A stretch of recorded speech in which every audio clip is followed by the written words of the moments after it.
Hello everyone and welcome to our presentation about Zalando. So here you have an overview of the content of our presentation. So we will start taking a deeper look at Zalando's business model.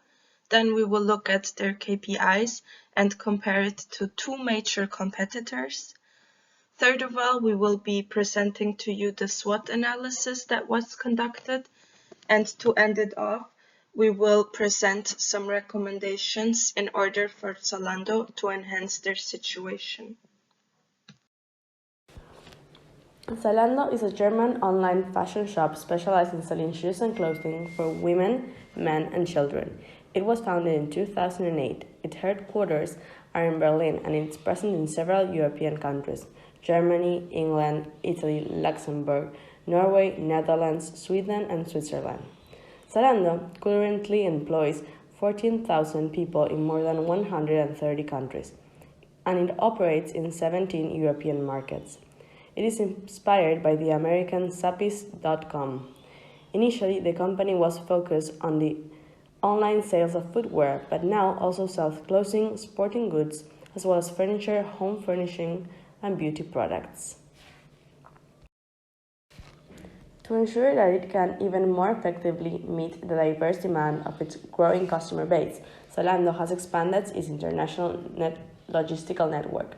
The company is evolving from a simple fashion retailer to an online platform, though numerous different channels, and by offering a wide range of services. Zalando now reaches all major players in the fashion industry, from end customers through retailers, brands, stylists, and manufacturers to advertisers. The company is convinced that the best way to achieve growth while continuing to drive digitalization in the industry is the platform-based business model. Offering customers in all 17 European markets locally tailored selections, it enables fashion brands and fashion retailers to access the European fashion market.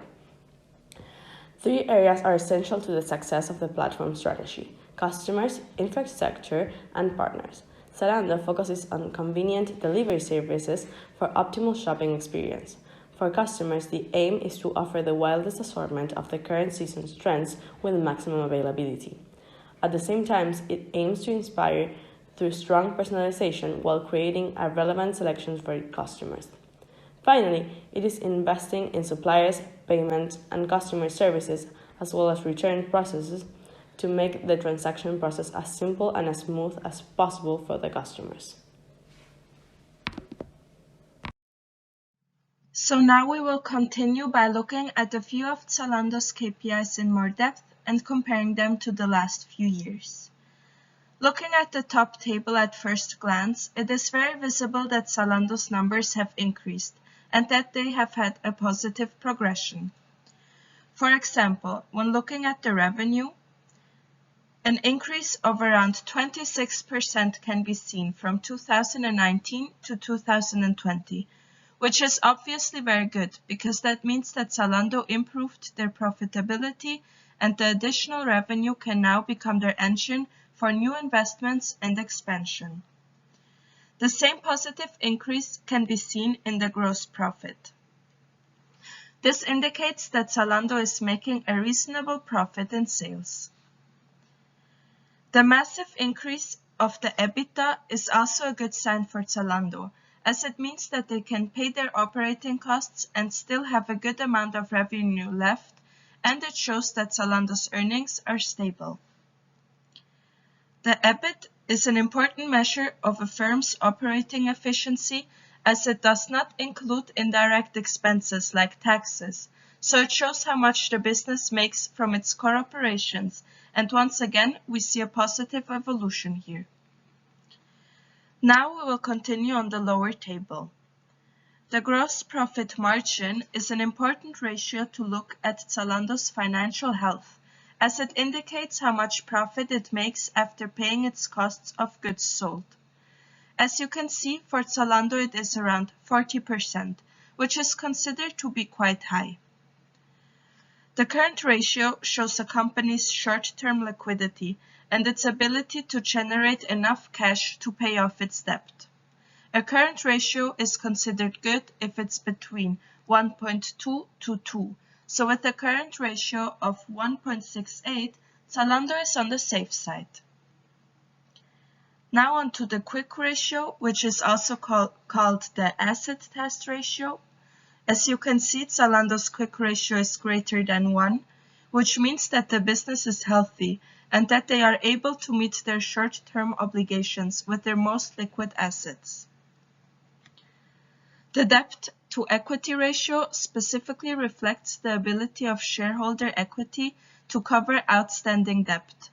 As the ratio here for Zalando is below 1, it implies that the assets are financed mainly through equity instead of debt.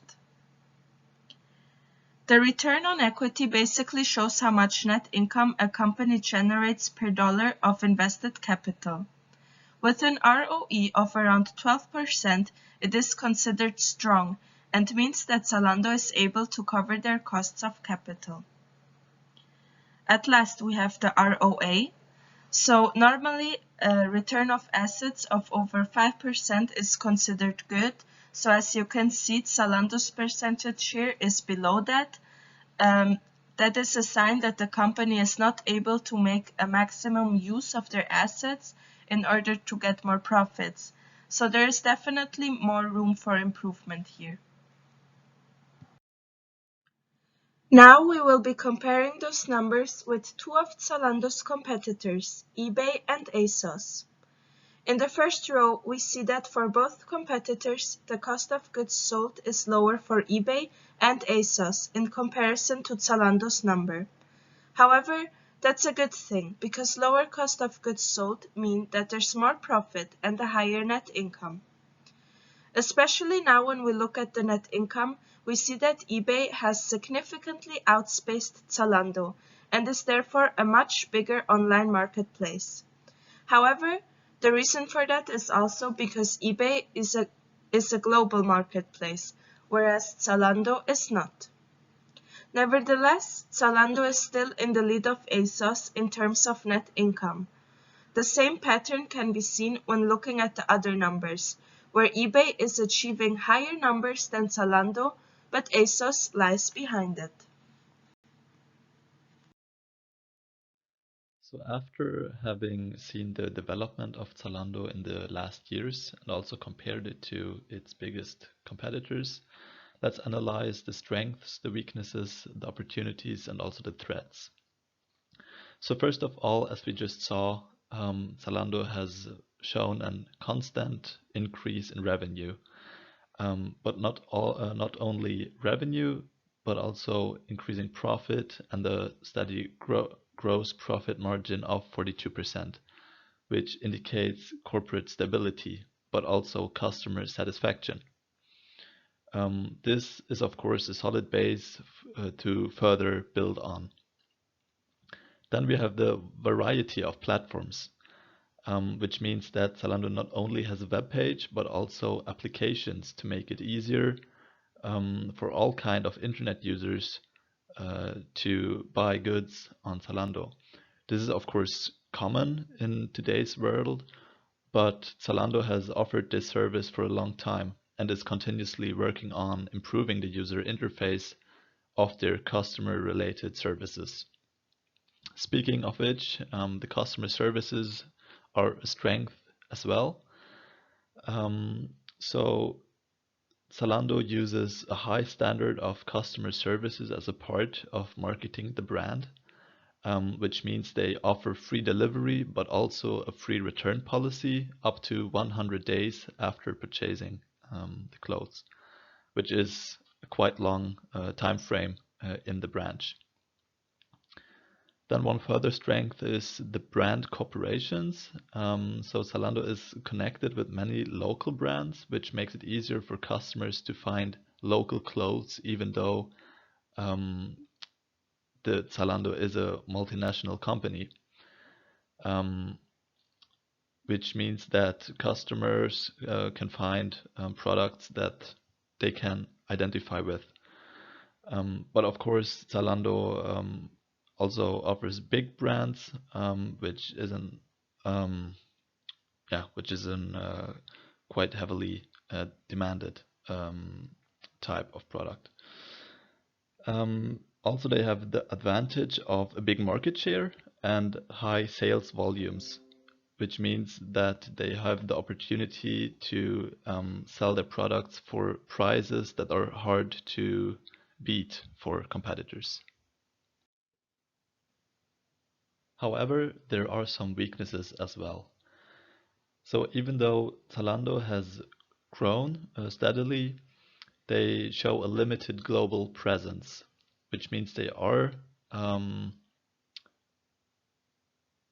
available on several European markets, um, but they are not a, a, a, a brand that offers products worldwide.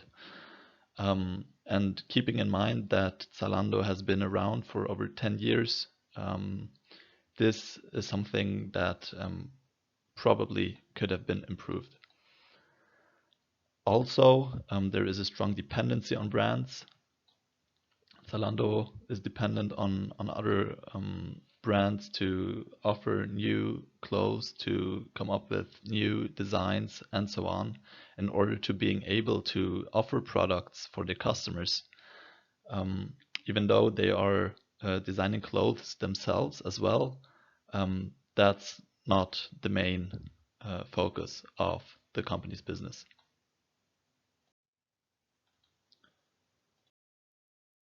So looking at the opportunities, at first, there's the opportunity of new products that are partly developed in-house, but also by their strong network, which makes them trendsetter in fashion. This opportunity means striving for being in the position that the first thing fashion-conscious people do when shopping for the new season is checking the new collection of Zalando. And Zalando has the capability to grow into that position. The second opportunity would be to adapt the business model. So Zalando is already a strong company, and it's not too late to conduct slight changes that will be proposed later on in order to improve the company even further. Then we have the topic of sustainability. Um, This is a topic with continuous growing importance. So to gain new and to keep existing customers on board, it is indispensable to focus on sustainability topics. This is already done by tracking CO2 emissions and having planned out to use only renewable energies, but also adapting, for example, packaging to reduce the use of plastics, etc., which is shown in the sustainability report. Then one further topic or opportunity would be to not do just-in-time processes. This is an advantage because it's already done, especially during the pandemic, where the logistics is hard to plan out well. So what Zalando does is to supply the regional warehouses with products before the season starts to be sure to being able to serve all markets and satisfy the customer needs. Then the last opportunity shown here is the decreasing returning rates, which means that less costs are going into logistics and which is resulting in having money over to be spent in different areas. Why not the mentioned sustainability topic? Then we have some threads that all focus on marketing. So first of all, the marketing overall spendings that will increase in the future, especially when looking at the channels that are used. It becomes clear that platforms like Instagram have gained much more relevance over the last years, and therefore here influencers will have a big part in marketing products and brands, which could become costly for for Zalando. Also, there's strong competition, but also a high threat of new competitors that could enter the market. For example, there was the discussion whether Instagram could go into clothing industry, or at least offering the possibility to sell products via their platform. But also Amazon could focus more on selling clothes. And this would, of course, be a significant threat. At last, we have our recommendations for Zalando. To conclude, it's proven that Zalando is a stable company. However, we do recommend that they should put their focus on expanding their markets even further, which will help them increase their market influence and will attract new customers. Additionally, it would be a good idea to install new, more direct marketing channels in order to reach out to individual customers, and it would help Zalando to target specific groups of customers that are more likely to want and need their products and focus their results there. Another point is that Zalando should try to increase their ROA by improving their efficiency of current assets, because a low ratio means that the resources are not being used efficiently. At last, we think that Zalando should market and intensify their sustainability efforts to gain competitive advantage in terms of image and improve their reputation even further. This is the end of our presentation, and we hope you got a good insight into Zalando.